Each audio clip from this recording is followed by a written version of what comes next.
Transceiver, bridging asymmetrical communication between external and VR users. VR users often need to interact with external users while using VR applications. Communication is difficult because the VR user cannot see the external user and their actions.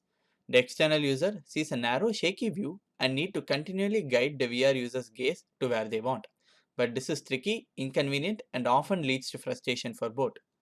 To understand more about the goals and challenges of such interactions, we carried out formative interviews with experts. From this, we identify a set of high-level system design goals that would aid in such asymmetrical interactions, and a corresponding space of implementation approaches based on the level of programmatic access to the VR application. Then we present the transceiver system that uses the platform-level access and enables asymmetrical communication interfaces for existing third-party VR applications. Transceiver allows external users to explore VR scenes spatially or temporally and interact with the VR user directly using a tablet interface. We will now see a quick overview of all interactions that are possible using Transceiver. Freeze frame. Users in VR tend to move their head a lot, leading to a very shaky feed. This makes it hard for the external users to watch and follow. Transceiver solves this problem by allowing the external user to freeze the feed either by pressing the freeze frame button or by simply tapping on the feed. This allows them to view a static frozen frame, take a closer look, go to previous frames as well as annotate on them. Annotations.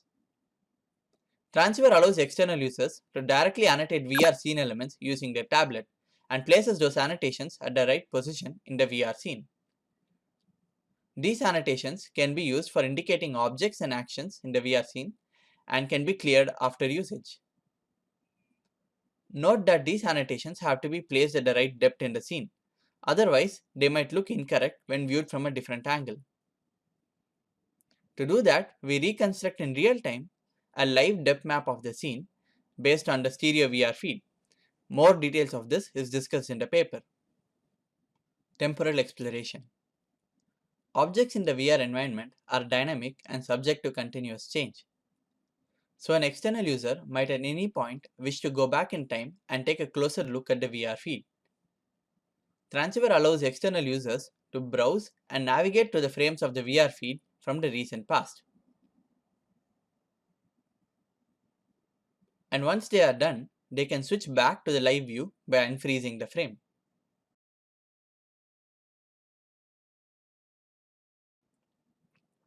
Spatial exploration.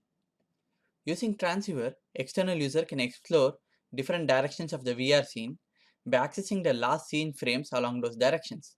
They can now independently browse the VR scene, choose viewpoints they are interested in, and annotate any object that they want the VR user to pay attention to. The VR user is then guided to that object by an automated direction arrow that indicates where to look in the VR scene. The external user can also manually guide the VR user using the live direction indicator shown in the interface. Shared screen. Shared screen enables rich contextual communication between the two users. It allows the external user to share their screen to the VR user, which then appears as a static virtual display in the scene. The VR user can position it at a location that prevents any visual interference. The virtual display shows the desired frame as well as external users' live 2D sketches over it. A live feed of the VR user is shown as a thumbnail to the external user as they annotate on the shared screen.